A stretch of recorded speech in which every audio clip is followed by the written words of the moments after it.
नई राष्ट्रीय शिक्षा नीति के उचित क्रियान्वयन के लिए शिक्षा संस्कृति उत्थान न्यास हिमाचल प्रांत द्वारा सोलन में 2 दिवसीय शिक्षण वर्ग संपन्न हो गया। इसमें 100 के करीब शिक्षाविदों ने भाग लेकर नई राष्ट्रीय शिक्षा नीति पर विचार किया ताकि नई राष्ट्रीय शिक्षा नीति के माध्यम से आत्मनिर्भर भारत बन सके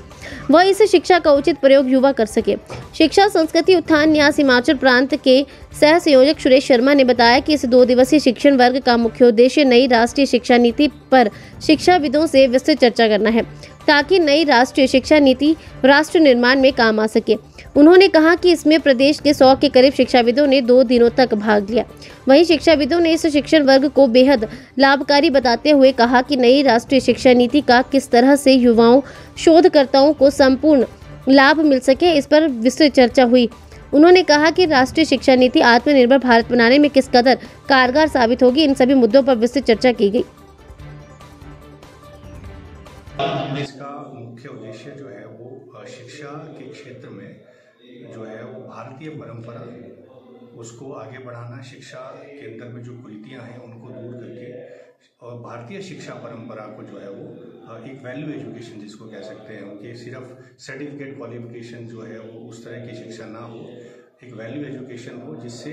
जो है एक मजबूत राष्ट्र बने और आने वाली जो हमारी जो पीढ़ियाँ हैं वो केवल जो है वो एक उसको अपना ये साधन ना माने कि पढ़ाई इसलिए करनी है कि मेरा जो है वो घर चले और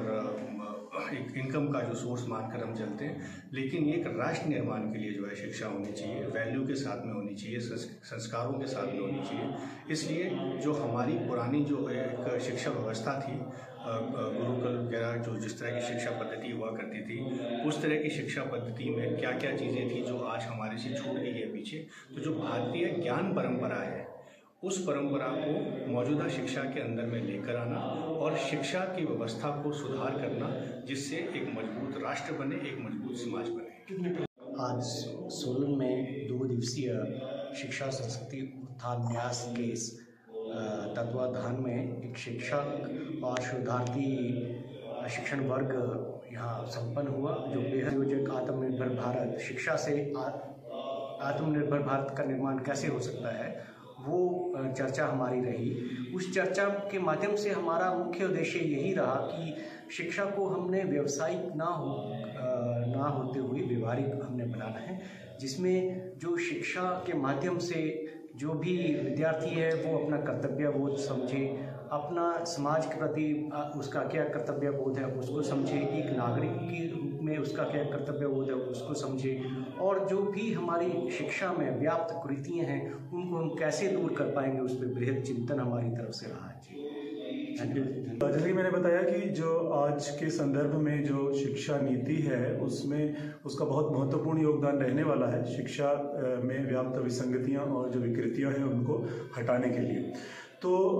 उसको जो है कैसे करना है उसका एक तरह से शिक्षण, एक ट्रेनिंग जो है विभिन्न कार्यकर्ताओं की होनी चाहिए और वही ट्रेनिंग जो है चल रही थी। तो अभी जो है बहुत सारे हम शिक्षकों से ही बात चल रही थी, तो शिक्षक ही नहीं जानते हैं कि शिक्षा नीति क्या है और क्यों ये महत्वपूर्ण है, क्यों आई है। तो शिक्षा नीति एक पॉलिसी डॉक्यूमेंट बन के ही ना रह जाए, एक दस्तावेज जो लाइब्रेरी के उसमें पड़ा रहे, बल्कि वो